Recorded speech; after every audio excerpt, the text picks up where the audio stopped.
കോൾനിലങ്ങളിൽ തരിശായി കിടക്കുന്ന പ്രദേശങ്ങളിൽ തീ പടരുന്നത് പതിവാകുന്നു. മാർജരി കുട്ടാടംപാടത്താണ് ഒടുവിൽ അഗ്നിബാധയുണ്ടായത്.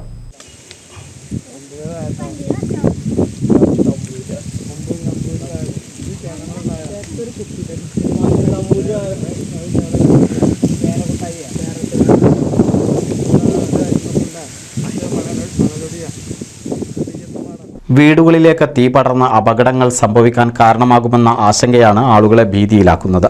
പൊന്നാനി കോൾനിലങ്ങളിൽപ്പെടുന്ന മാറഞ്ചേരി കുട്ടാടംപാടത്ത് തരിശുകിടക്കുന്ന നിലത്തിലെ പുല്ലിന് കഴിഞ്ഞ ദിവസം ഏറെ തീ പിടിച്ചിരുന്നു. നാട്ടുകാർ ഏറെ നേരം പണിപ്പെട്ടാണ് കൂടുതൽ സ്ഥലങ്ങളിലേക്ക് തീ പടരുന്നത് തടഞ്ഞത്. കോൾനിലങ്ങൾ സന്ദർശിക്കാനും മറ്റുമായി എത്തുന്ന ആളുകൾ വലിച്ചെറിയുന്ന സിഗരറ്റ് കുറ്റിയിൽ നിന്നോ മറ്റും ആകും ഇത്തരത്തിൽ തീപിടിക്കാൻ കാരണമെന്നാണ് അഗ്നിരക്ഷാ സേനാ ഉദ്യോഗസ്ഥർ പറയുന്നത്.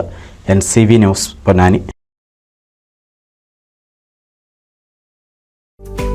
കേരളത്തിലെ number 1 broadband cable TV network കമ്പനിയായ കേരള വിഷൻ ഇന്ന് ഇന്ത്യയിലെ ആദ്യ 10 ബ്രോഡ്ബാൻഡ് കേബിൾ TV സേവനദാതാക്കളുടെ പട്ടികയിൽ ഇടം നേടിയിരിക്കുന്നു. വിഷൻ സക്സസ്, ആഘോഷിക്കാം ഈ അഭിമാന നേട്ടം.